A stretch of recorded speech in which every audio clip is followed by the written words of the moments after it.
You want to do 1, 2, 3, hello? Or actually, we got to hit record first, right? Right. Ready, record. Sure. Testing, testing.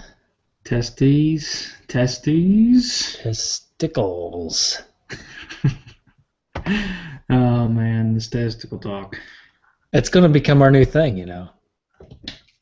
I like how Only for the live version. I like how I forgot his name now. The guy that's been putting up all the memes. I guess he's going through all the old episodes.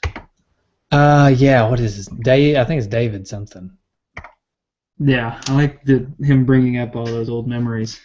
Yeah, we can talk about that in the main show too, if you can remember his name. I'll pull it up. Yeah, pull it up. All right, let's do 1, 2, 3. Hello. Are you recording? Yeah, I'm recording. I do have a special treat for you tonight. We got a really nice phone call feedback for this game.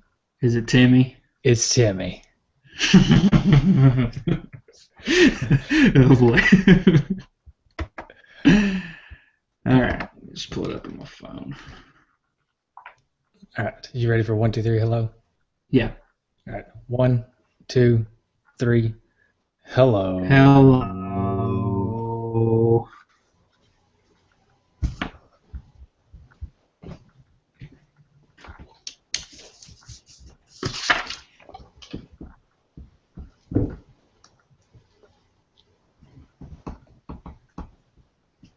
Hey, Justin. What's up, man? Nothing much. It's almost Easter, and you know, last Easter we talked about Easter eggs. I think, right? Was that when we did our Easter egg episode? It was. Yes. This week we're going to talk a bit about another Easter egg. Right.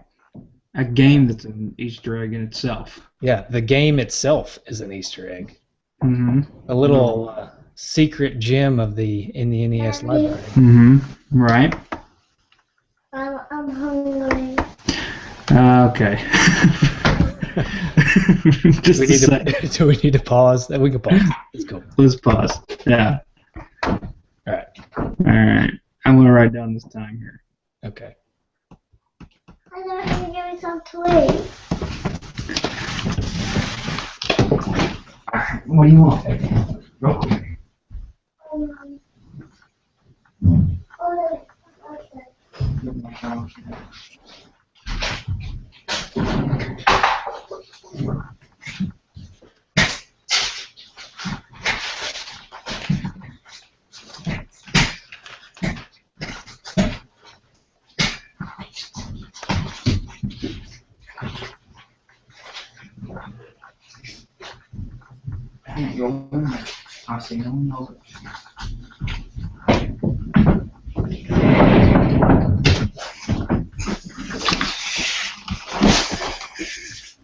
All right. You want to just start the whole thing over? We can. That's fine. Probably flow better that way. Okay. All right, give me just a second. Hey, Justin. What's up, man? Oh, not much. You know, last year, getting close to Easter this year, and last year, I feel like we talked about Easter eggs. We did talk about Easter eggs. Yeah? And if you heard a big crash, that was my cat looking for an Easter egg himself. That's okay. Hey, speaking of your cat, not to go off on a tangent within the first 10 seconds of the podcast, but your cat had a pretty big appearance in the Home Alone episode, it sounded like. Oh, really? Yeah, pretty much throughout the whole episode, I kept hearing this meow in the background. I didn't even notice that. So if any of the listeners, I think you could probably only hear it in headphones. It'd probably be pretty hard to hear just in ambient speakers. But if you listen to it in headphones, you just get a constant meow every now and then throughout the whole podcast. That's pretty funny. Yeah. Guess what happened to be on television today, by the way? Ernest Goes to Camp. I know. Home Alone. Oh, okay. Thanks for picking up on that. No, the cues. I'm not with the cues tonight. Speaking of Home Alone, we've got this new High Scores Facebook group. Uh-huh. Go ahead, shout that out there. But Home Alone, there was a lot of discussion about Home Alone on that page. Yeah, I was really surprised. And Dude Hickman beat it this past week. So Yeah, congratulations to him for that's that. quite an accomplishment. And I feel like he kind of owes us a bit of gratitude because I don't know if he would have beat it if we hadn't have covered the game, started the high scoreboard, et cetera, et This is true. cetera. This is true. It's kind of like when he go back and beat Silver Surfer, which is pretty much an impossible game when we were supposed to talk about Silver Surfer. Yeah, the lost episode. Mm, Hey, speaking of the still lost couldn't episode, it's coming, by the way. But we had Mhm. one of our patron people from Patreon said, "Hey guys, why don't you make that a Patreon exclusive episode since it's lost?" I said, "No, Okay. no, we're not going to do that. No exclusives. No exclusives." Everybody gets treated fairly here, Mm-hmm. and Putin rejoices. Yep. Putin rejoices. No, Putin would definitely not rejoice to everybody being treated fairly. Let's be honest. Yeah, that's true. That's true. Who do we need? Well, let's move on. Okay. So what game are we talking about? Why was I trying to bring up Easter eggs? Besides the fact that we're like a week away from Easter. Well, today we got a special treat for everybody because we're talking about a game that's actually was never released at all until recently, and it was only released as a ROM on the computer. So a bit of an Easter egg in and of itself. Right. And that game is, Michael? Hyperion? Hyperion? I don't know how to I was pronounce going it. with Hyperion. Hyperion. Ooh, I like that. I like that.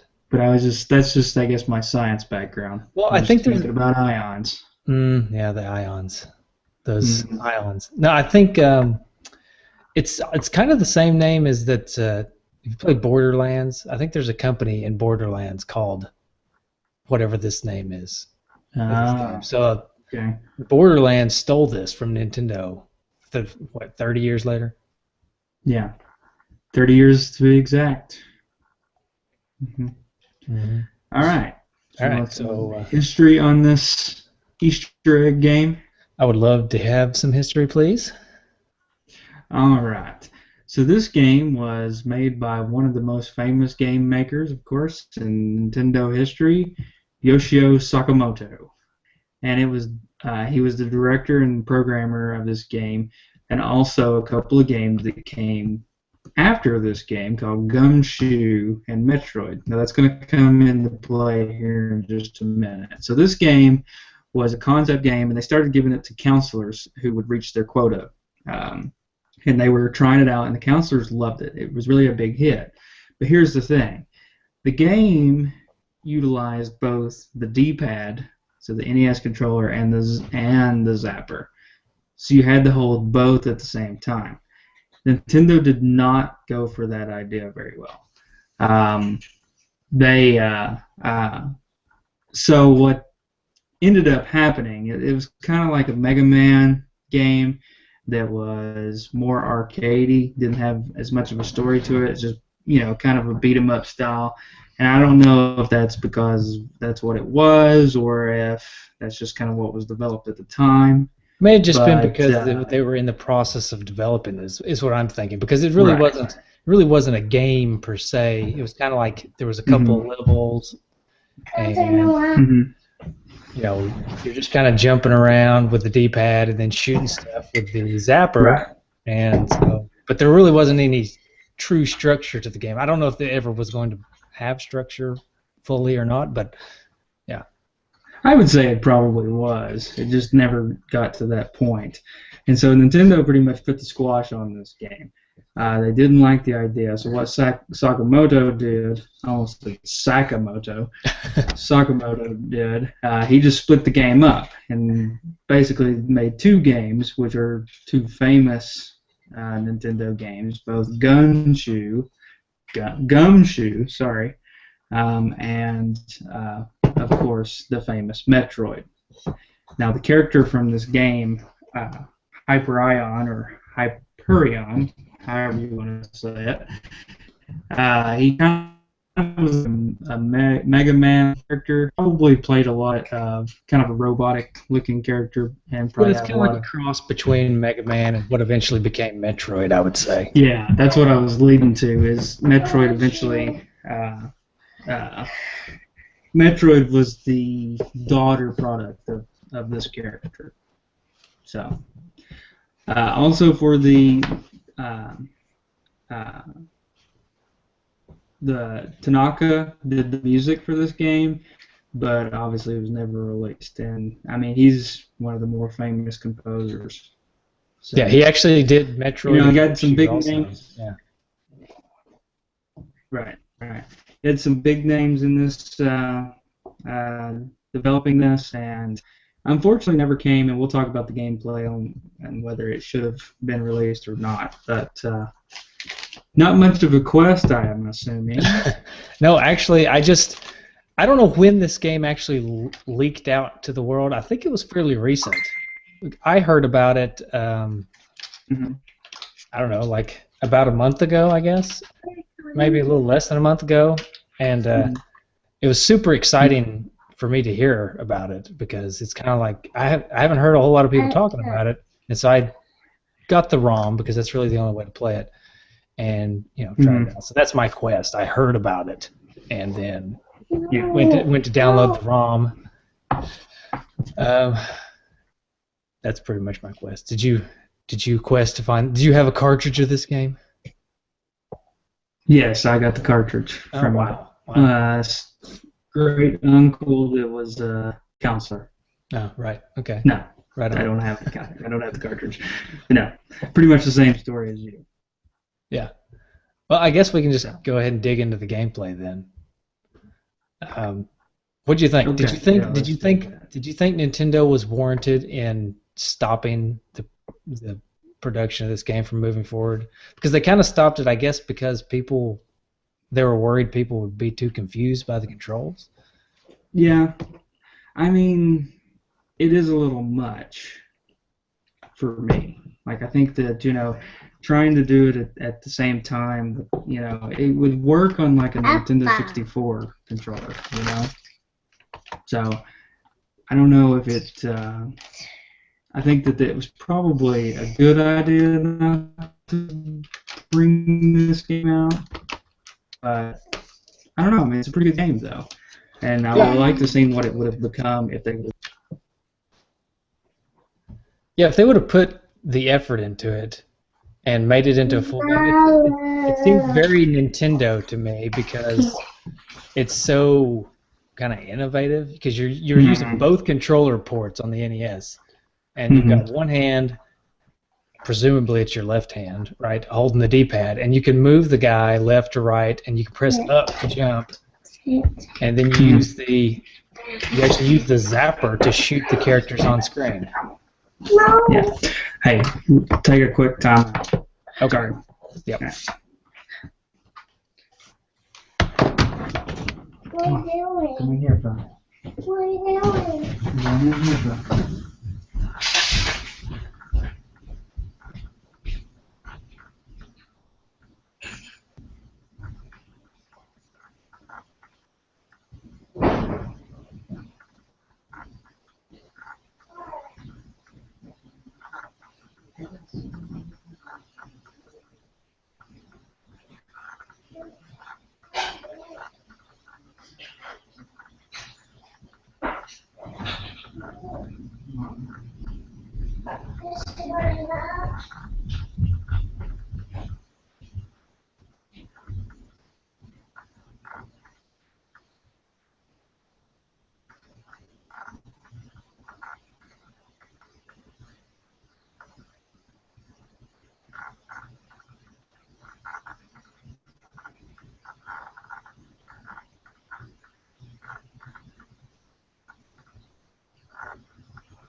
Sorry about that. It's okay. All right. So you remember the last thing you said? Nope. Let's just. We were talking about the Did you have control. to? Do you have the times written down? Yeah, 13:25 is when we stopped. Let's just. Do you have the time when we started doing gameplay written down? No, I don't. But it's like right before. I was thinking we just start right from the beginning of gameplay. Yeah, that's fine. It won't be hard to find. Okay. So what about the game, Justin? What did you think about it? Well, I thought it was a good game. I mean, at times I thought, it was a good idea that they didn't release it, but at the same time, it's an unfinished game, so it's kind of harsh to judge it as like a game that that did come out, and as reviewing it as such, when that they really didn't have time, or they didn't spend the time to finish it, because they basically just took the two ideas and split them up and made two wonderful games out of it. Yeah, I'm not sure I would call Gumshoe wonderful, but Well, okay. well, we may get to that eventually. That's right. Yeah, that's right. Yeah. So here's what I think. I think if anybody could have done it, I think it would have been Nintendo to pull off this cockamamie control scheme where you're holding the D-pad, moving the guy left to right, and pressing up to jump, and then using the zapper to actually shoot the bad guys on screen. I think if anybody could have figured it out, it would have been Nintendo. So I would have been really interested to see if they let this game come to fruition. Mm-hmm. Mm-hmm. I think you can see hints of it in Gumshoe and in Metroid, obviously. Gumshoe, you kind of get to, you don't actually control the guy with the D-pad, so it's like they took that element out. But you do shoot the characters the bad guys on screen, and the guy automatically moves to the right. And then instead of pressing a button to make him jump, you actually shoot him to make him jump. So it's kind of like they made the game, but then they took out having to control the character. So it feels really similar to Gumshoe, but you have more control over the character, which I like. But then aesthetically, like music-wise, and graphics-wise, it kind of resembles a lot of what eventually became Metroid. It's got that sci-fi theme to it. Right. Play a little, maybe not devil's advocate, maybe that's not the word I'm looking for. What about it playing this game with an N64 controller? You mean having the analog stick? Well, no. You still have the D-pad, but you have the Z button as your trigger. Well, I guess if the N64 controller was a gun. Okay. You're just inventing a controller now, right? Well, no, essentially what I'm trying to say is there were a lot of, we talked about the some accessories in the past that Nintendo essentially just made a couple of games for. I mean, what about if they had made a different controller for just this game, and maybe even sparked future games? Right. So you're saying maybe put a D-pad on the zapper or something, so that you don't have to worry about holding two hands. You can move with like your thumb up at the top, and then you can pull the trigger. Mm-hmm. I can see that. I think this may have been a little too early for Nintendo to have tried something like that, because this is like way at the beginning of the system. I mean, this potentially could have been a launch game had they released it. Because, I mean, Gumshoe was basically a launch game. It was like a year later, but yeah. I mean, this potentially could have been. And Gumshoe and Metroid both were 86. I think Metroid was 86, but I know Gumshoe was. Have you ever? I know we're not talking about Gumshoe.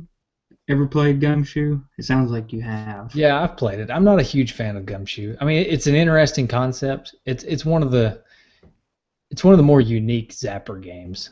I would say that, definitely. It's interesting to think about the mindset of Nintendo at this time, because prior to this, you're looking at Atari as kind of the godfather here. of gaming. And Nintendo comes in, and they're really essentially revolutionizing the gaming industry. You've had the crash, now you've got to start from scratch, essentially. Your system is not really anywhere near what the Atari system is. It's on a different level. So it's not out of the realm of possibilities to try something where you actually are using two controllers. Now, I'm not ambidextrous enough for this to have ever worked for me. Yeah. I had a hard time just using the mouse and the keyboard this past week trying to play it. But I would have never been able to accomplish that, I don't think. Yeah, I don't know. I think it actually. See, to think about it, like if I was to play it back when I was a kid, so let's say it came out and I had it when I was a kid, I think I would have had a terrible time trying to play this game.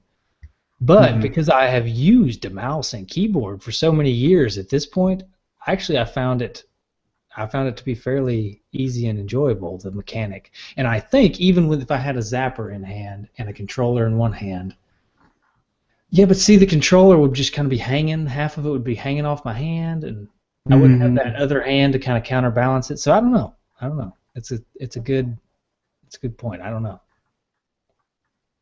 Yeah, and your aim, I mean, using a mouse is a little different than if you had it on using the zapper and a TV. Your aim, trying to use one hand and still trying to, use the D-pad to control, could kind of throw you off too. So the aiming aspect of it could have been a lot more complicated. Yeah, I could see that too. I mean, I think part of the reason why this game is interesting and a lot of fun now is simply because you can play it. They map the zapper to the mouse, right? Mm-hmm. And a mouse is a lot easier to use than pointing a gun at a screen. Right. And for most people, I imagine. Right. Yeah. The only thing is, I guess it would have been kind of nice to have a D-pad in one hand, because you can usually control a character a lot better with a D-pad than I can the WASD or whatever it is that you use on the keyboard, or the arrows, whichever you prefer. But yeah, it's hard to talk about it in that aspect. Not getting to play it. Should have contacted Nintendo, got some access to some cartridges. Yeah, pulled some strings, got some of them prototype carts. Now that would be interesting to see what this cart is worth if you were actually able to find it. I don't know if I did a little bit of research to see if there were any out there, and I could not find any cartridges out there. I wonder if there was actually ever a cart, or if it was just kind of like a chip or something, like just the ROM chip or whatever's inside the cartridge. Yeah, I wonder if it was just that. It was never actually put into a cartridge or anything like that. Well, without it being mass developed, I'm sure Nintendo had a way to just kind of encapsulate that ROM disk for short-term usage. Like if they were just testing games out, they probably didn't make an actual cartridge. They probably had some kind of testing unit to use to put it into Nintendo, where they didn't actually have to produce it. So it probably doesn't exist if it's out there. Yeah, probably. We need to contact Rob and Jay, Nintendo Quest guys. Well, this wouldn't have been on their list, because it's not only is it unlicensed, but it's unmade. Right. So that's true. I don't think they would have ever been able to find it. Well, we'll have to tell them. They would probably know about it. They probably know about it. Right. But we'll have to tell them sequel to Nintendo Quest. Find all prototypes and unlicensed carts. Right. Right. Yeah, that's funny. So it's kind of hard to, we touched on a little bit, but it's kind of hard to really give a review or a rating of this game, because I mean, while I enjoyed it, I think mostly what I enjoyed was just the history and the cool factor of the fact that this kind of went unnoticed for so long, and that and it's kind of fun to play, but I feel like it's unfinished, so you can't really judge it. And we don't have the true controls. We don't have any way of using the true controls unless somebody knows how to plug in a NES controller and a zapper and have it be able to shoot my LCD laptop monitor. That seems like a lot of work. Mm-hmm. To test this game out, and I guess maybe and I don't know, this could be the ROM. Sometimes you play ROMs and the controls feel off, not as pure or as smooth as actually playing the game. I don't know. So I don't know if the controls were kind of sticky because it was ROM, or if it was because that's the way the game was. But then again, like we go back and say with everything, it's hard to judge it. So. Yeah, I thought the one song that they had, composed and put together. Yeah, I thought it was really cool. I thought it was really, really good. Well, yeah, I like Tanaka's stuff. Metroid, the music in Metroid is really good, and this kind of had a Metroid feel. Yeah, it's funny because a little more of an upbeat one, though. Yeah. It's funny because they split the game into Gumshoe and Metroid, but I felt like this game, especially the sprite for the main character, everything kind of felt more on the lines of Metroid. You kind of touched on that earlier on, but and then Gumshoe feels like a completely different game. I feel like this game completely became Metroid, except for the zapper. And but they didn't want to leave out the zapper from their original ideas, and so they just kind of made this game called Gumshoe just to be able to try to use a little bit of that original idea. But this game ultimately, I feel like, really became Metroid. Yeah, somebody had to love the zapper idea. Mm-hmm. Maybe it was Sakamoto. I don't know. Yeah, I don't know. So, Justin, I have somebody really over that. I have a question for you. Okay. Did you come up with any trophies while playing this game? I did. Oh. Do tell. All right. This one's called "Shouldn't You Be on an Old Building?" And that is shoot 5 of the gargoyle-looking characters in the dungeon level 2. Yeah. So the ones that so shouldn't you be on a building because gargoyles because they look okay yeah. Hey, do you remember that cartoon, The Gargoyles? Did you ever watch that? I did. I do remember it. I didn't watch it much. I think I watched it maybe a little bit, but not much. Everybody rants and raves about the Gargoyles cartoon, and I just could not stand it when I was a kid. I don't think I got into it. I think no, I don't think I ever really watched it that much. Yeah. I may have tried because everybody was into it. It's kind of like, and this is probably because a lot of our listeners are really into the old school retro stuff, so this is giving me a lot of hate mail. Do you remember Goosebumps? And everybody loved Goosebumps. Yes, Goosebumps. I remember Goosebumps. I never got into Goosebumps. Didn't like them. Yeah. I didn't really get into them either, to be honest. What I did get into, and I don't know if you had this, but at my elementary school, I had the most horrifying book that I have ever read, probably in my entire life, even as an adult. It was called Scary Stories to Tell in the Dark or something. Mm-hmm. It was just a bunch of short stories that were just horrific, and they had these hand-drawn images in between the stories that were just like skulls with I don't know, worms crawling out of the eye sockets and stuff. It was just really gruesome. Or these skeleton girls standing on top of the hill looking all menacing. Did you have this book in your this was in my elementary school library. It gave me nightmares. I don't remember that. I remember there was one book that was that I got out of the library, and it was like a witch's spell book, and it was really creepy stuff. It freaked me out. I remember, and I was really young at the time. It was early in elementary school, and I was I took it back the next day to the library because you got a week to rent, loan the book. I took it back the next day because I was afraid the book itself was actually haunted. Oh yeah. Mhm. Okay, I'm going to show you. I'm going to show you this. Okay, this Okay. is just one of the images. I may show more. I don't know, but I'll start with this one. This is just one of the images from the Scary Stories to Tell in the Dark series.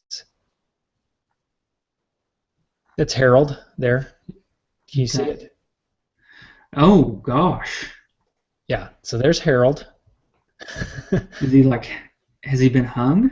Is he Yeah. hanging? Oh yeah, yeah, he's hanging. He's hanging. Yeah, I mean these were some gruesome stories. Here, check this out. Check Oh this out. man. Oh, I see that. Yeah. It just gets better. The baseball players there, you see them? Wow. Okay, so I'd be curious. I want to know if anybody, any of the deep powders out there, remember this book or have this book because this was it was a scary time during my childhood, but I loved it, and Yeah. I just couldn't get enough of it. I don't know. Hmm. Wow. Sorry, Yeah, that's huge creepy. huge tangent there. That's really creepy. Hmm. Did you Uh, have any trophies? I do have one. It's called the hand-eye coordination of an astronaut, and that is beat the first level without taking a hit. Ooh. Ooh. Okay. Okay. Yeah. I don't have any more. Do you have any more? No, I didn't come up with it more either. Yeah. Pretty good It, though. it Pretty good was. though. Yeah. Okay. Okay, so let's. I hate to try to give it a rating because you know can't can't poop on a game that's unfinished, right? Or can we? Hmm. The Not way that we we can do poop on it ratings. anyways. Yeah, the way we do ratings, I think we can just about rate anything because our rating's meaningless. Hey, would you mind? Could you rate my water here for a minute? That I'm gonna give that an onion. Okay, 1 onion for my water. No wonder it tastes like dirt. Oh Okay, man, Ruben. so what type of what should we give it? A type of prototype? Is that A something you? type of product that never really became successful. Just like a type of invention, Mm-hmm. Mm-hmm. like a Billy Mays thing. Yeah. Okay, that's what we'll go with. Type of invention. I'm going to give it the ShamWow.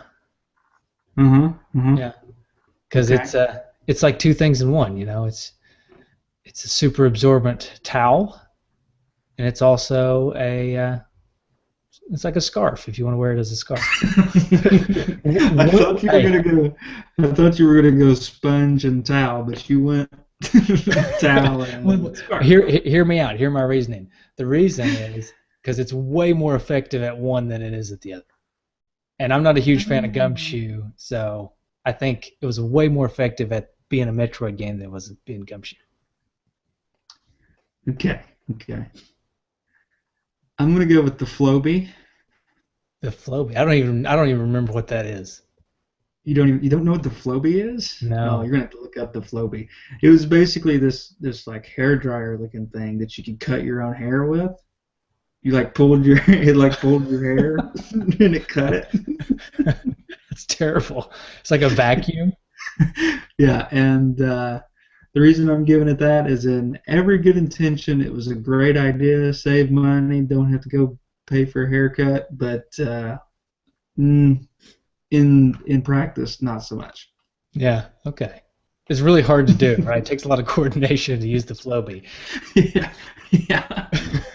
I know there's going to be a lot of people out there that love the Floby. Yeah. So, Oh, we're gonna get so much hate mail from Floby lovers.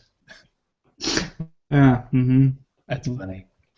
Tom Arnold would be impressed with the Floby use. Yeah. Tom Arnold probably uses Flobies all the time. Mm-hmm. Mm-hmm. Yeah. Now, I'm going to have to say that the reason that I've been making uh, some references to past phrases is because a good friend of ours, David Book, well, a new friend, I guess, the Facebook group has been putting up memes of all of our old sayings, like Tom Arnold would be impressed, Putin rejoices, Michael Flatley would be impressed. I don't remember that one, but it was hilarious when he put it up. Yeah, Michael Flatley would be impressed. It is a picture of Michael Flatley just in all of his glory. Do you remember the context of the Michael Flatley comment? Because I don't. I don't remember that, and I don't remember the chicken butt. Apparently, and I love he said from the chicken butt. Well, I remember the chicken butt episode because I got you with that one because I said, "Hey, Justin," and you said, "What's up, dude?" And I said, "Guess what?" or something. No, I said, "Hey, Justin, guess what?" You said, "What?" At the very beginning of the episode, and I got you with the chicken butt. Was that short order? Yes, episode? it was. It was. Okay. Like, Yeah, well, and okay. I also I think I referenced chicken butt over and over again in that episode. So Yeah. that's definitely the chicken butt episode. All right. But I don't. Oh, Michael Flatley had that because that's the accessory. What was the accessory? I can't. Why is the name escaping me? The power pad. Power pad. So Because from you're the same stomping episode? on it. Yeah, because we did power pad with short order. Yeah. Okay. It was from the same episode then. Short order explode. That's why Michael Flatley would be impressed. Right, because he's around on the power pad. And he's what? Riverdance. Mm-hmm. Yeah. Okay. All right. Sweet. All right. So listener feedback. We didn't have the opportunity to post about this game because it just kind of sprung on us. We decided to do it, so we didn't get to post about it, other than the music from the last episode, which we got maybe 2 calls, 1 definite call, and then Aaron Hickman said he was going to send us an MP3 call. So I don't know if he did. I don't know if he got a chance to send that, or if he's going to get a chance before we finish editing. But if he does, we'll place his call here. If he does not, then you just heard some great silence in the podcast. Exactly. Right. But we definitely got this call right here. Hey guys, this is Timmy. You know, your favorite neighborhood Timmy. Hey, that song you played last week, you know, the jingle thing from the game, that game is Hyperion. I remember that from when I was a wee little boy. I just love playing that game. Actually, recently, my computer, and I can play it on the emulator. I just kind of go, just get it, and just pew, pew, pew, pew, pew. You know what I mean, guys? And, I just thought I'd call because I knew what game you were talking about, and I really, really like that game, and I play it almost every night before I go to bed, and I kiss my mom, and then she texts me, and I wake up out of that bike. Well, Timmy is on the Hyperion. Yeah. How did he get one of these cartridges? He said he had it from when he was a kid. I think the reason I think the reason he said that is because he still is a kid. Okay, maybe. Yeah, kind of sounds like a kid to me. Yeah. Mm-hmm. So. All right. Well, kind of a short episode. Yeah. I don't know. We should fill some of this dead air. You know, I don't want to just put out a 30-minute episode. That's true. That's true. There's some train noises. Train working it. Train's working the scene, man. Mm-hmm. Train's like, oh, we need some dead space filled? Allow me. Yeah. Okay. You wanna? I can give you a quiz. On what? I don't know. Hyperion? Yeah. No. How about the daily trivia quiz for March 31st? Okay. All right. Are you ready? I'm ready. In what year was Salman Rushdia's book, The Satanic Verses, published? You want some options here? Isn't Salman Rushdie the guy that all the terrorists want to kill because he wrote a book about Muhammad or something? Maybe. Or is that something different? He wrote The Satanic Verses. I'm going to say 1974. Okay, well, I'm going to pick the closest one to that, which was 1988. You got it right. You Satanist, you. Is it really 1974? No, it's 1988. I just picked the closest one to what you said. Oh, there were choices. Yeah, I'm going to give you the choices on this one. Okay, you ready? Okay.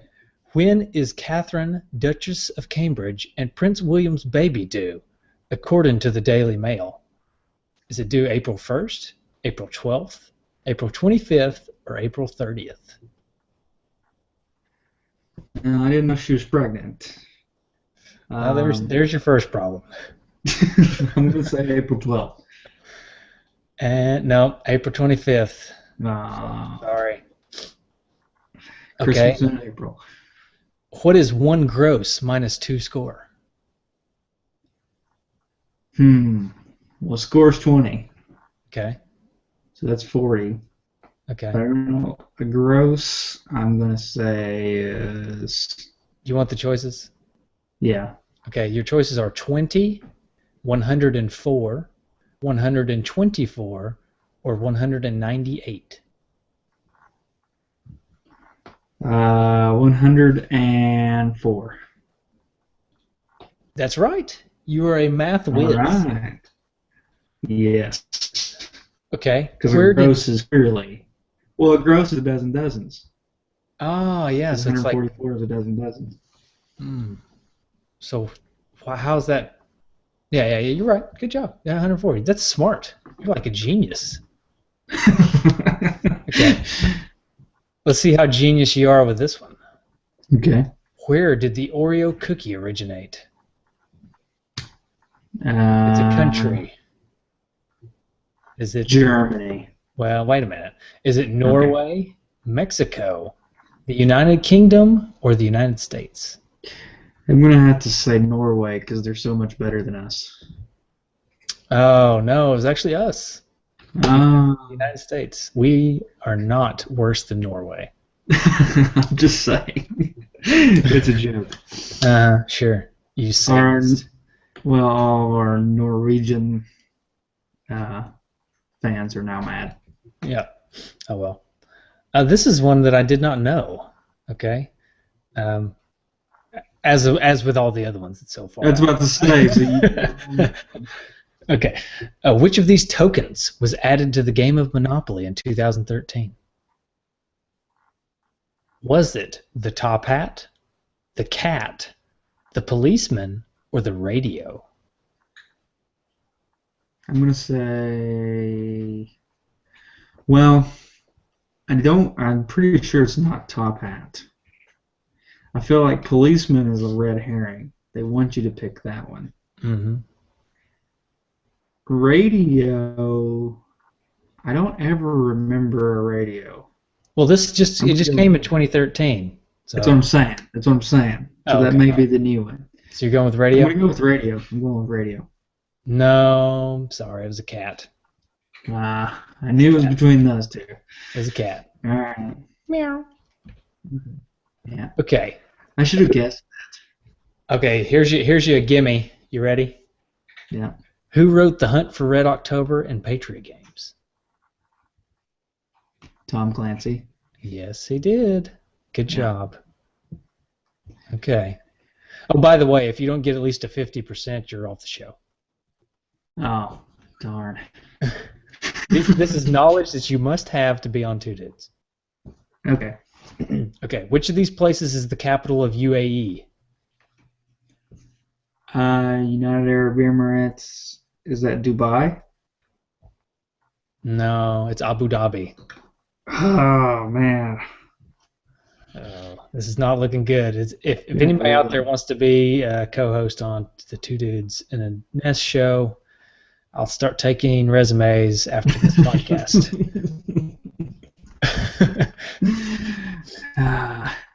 Okay. In what year was smoking on domestic flights banned in New Zealand? This is the most random stuff.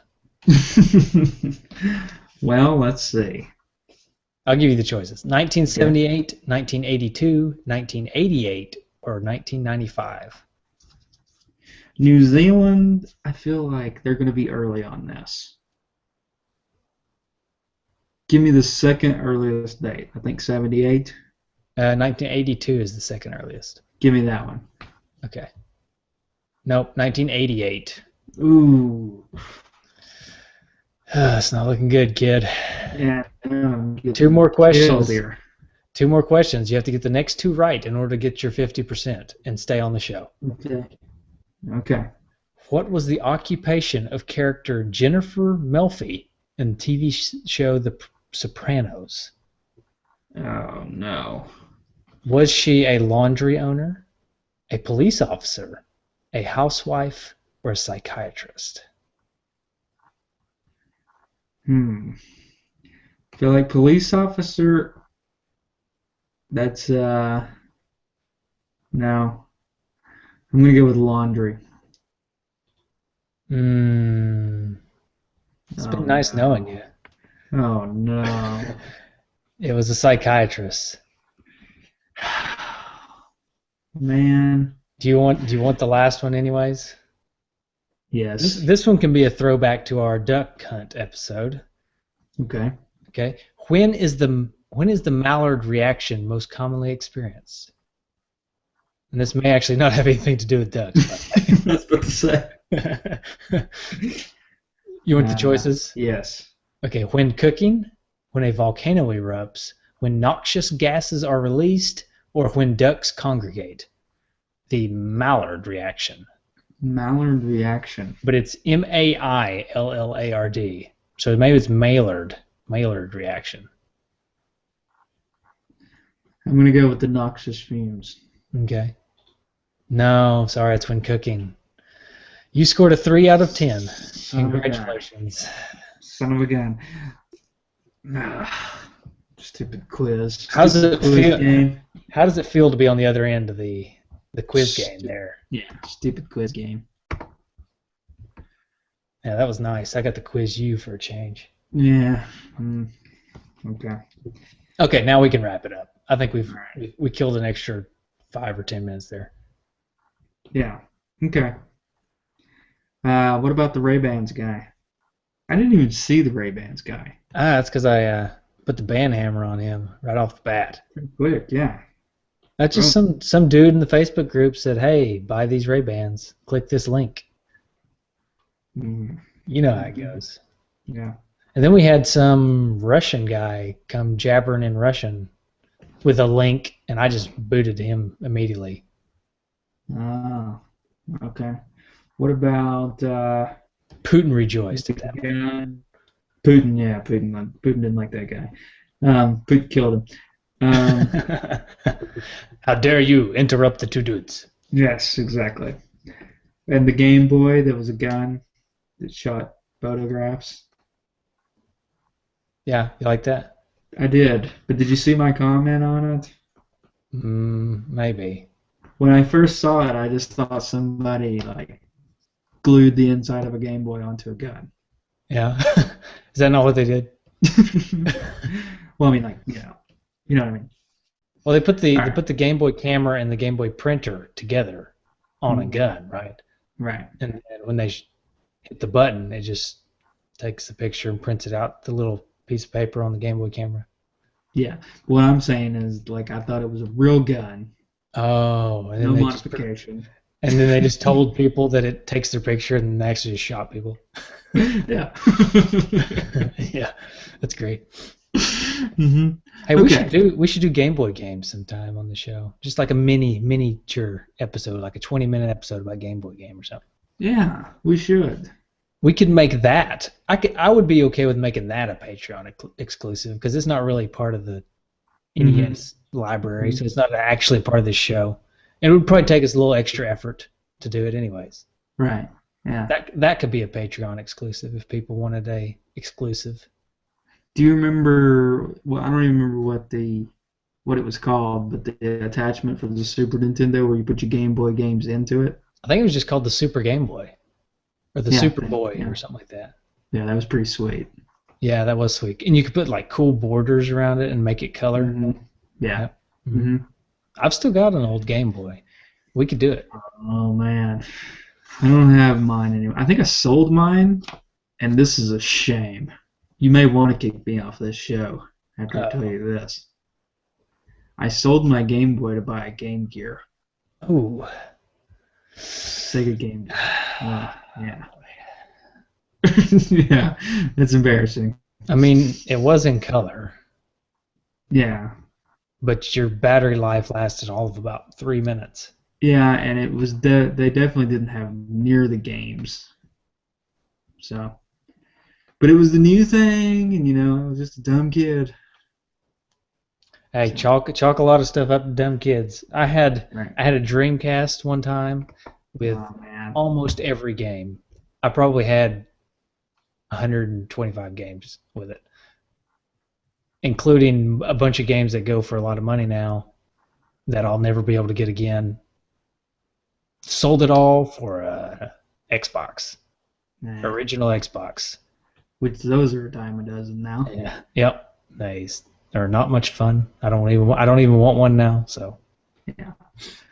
So when I went into the game store down the road to pick up some Nintendo games the other day, it's a retro game store for people who don't know.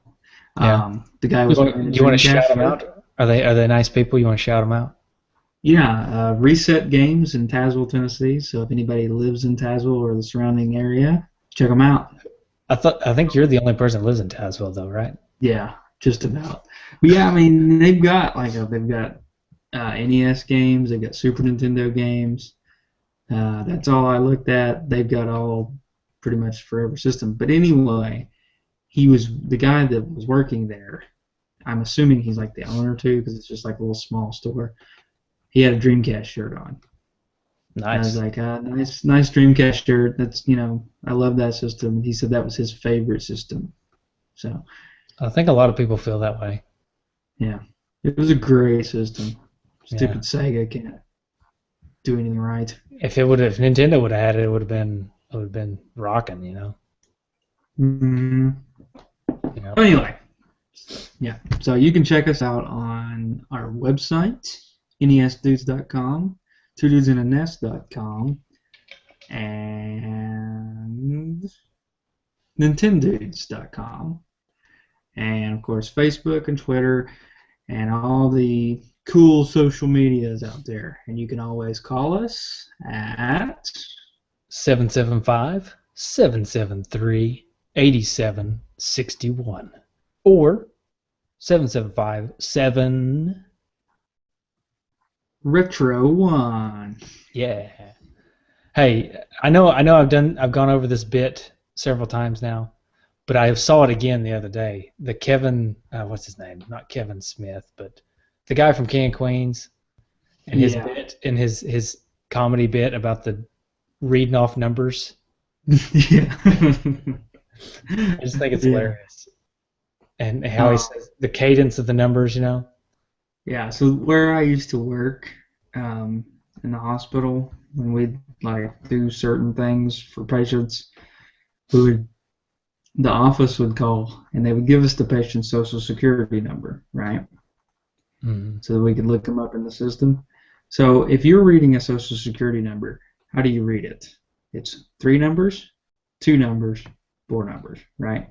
That's the cadence. With a pause in between because there's a dash there. That's what that's for. Horrible cadence. She would give 4 numbers, 3 numbers, and then 3 numbers. It was you're throwing me off big time. Let's do a little Two Dudes Theater here, okay? I'm calling you with to read to you the social security number of a patient. So I'm calling in. I'm saying, hey. Okay. All right. I need to call in this patient, please. Okay. Go ahead. His name is John Smith. All right. You got his social? Yeah, it's 4 7312 87 63 exclamation point. See, here's the thing. When you read numbers, I should be able to tell what type of number you're giving me by your cadence. Yeah, it was a social security number. Could you not tell? Right, yeah. Okay. Moving on. All right. Hope you enjoyed this episode about this game that nobody's ever heard of before. It's funny. The last half of this episode just turned into us just cutting up and talking to each other. Chit-chatting. Yeah. Yeah. Hey, family friendly. I said chit-chatting. Oh, okay, sure. All right. We don't do the other one on air. We do that one off here. Yeah. Okay. I got a funny story about that. This is somewhat family friendly, I think. Go ahead. I don't care. If not, I will edit it out. So we're watching this hospital show the other day, and my daughter Leah, who is a week away from being 4, 2 weeks away from being 4, she says one of the doctors on there says something about a douchebag, and she repeats the word douchebag. Right, of And course, so, naturally. my wife says, no, don't say that. That's not a nice word. So she leaves the room, and so they're still talking about this. Then they say douche again. And she says douche, and I said, Leah, your mom just told you not to say that. And she said, but I didn't say bag. So that's pretty funny. So, Okay, that's funny. And I was just thinking, it's funny when I mistook what you said. I was just thinking of what the other term could be, and it's sometimes you're in the stall next to a guy, and you know who he is. Just a little chat. Yeah, you guys are friends. Just a little chat. Okay, we better wrap this up. Okay, it's getting out of hand. We're getting into Carl talk now. Exactly. All right. Okay, here comes the noises for next week's game. This one is a Patreon pick. Oh, by the way, speaking of Patreon picks, go support us on Patreon. We've hit $20 now, so we're $10 away from that super sweet NES Retro Junk Box. Yeah. So if you want to find us on there, I think, and I probably should look this up, but I think it's patreon.com/NES Dudes. I think it's Patreon. Patreon is spelled Patreon. I think it's a made up. I think it's a made up word. I don't think it's real. But so patreon.com/NES Dudes. So you can support us there. And if you donate at least $2 a month, you get to pick the next game. And guess who did that? Dude Tim. And that's who picked the next game. So the next game coming up, picked by Tim. If you want to guess it, here comes the music. If you want to just harass Tim to find out what it is, his number is... No, I'm just kidding. Yeah. So, here's the music. Nice talking to you, Justin. All right. Yeah, Hope you guys enjoyed. Yeah. Later. See you.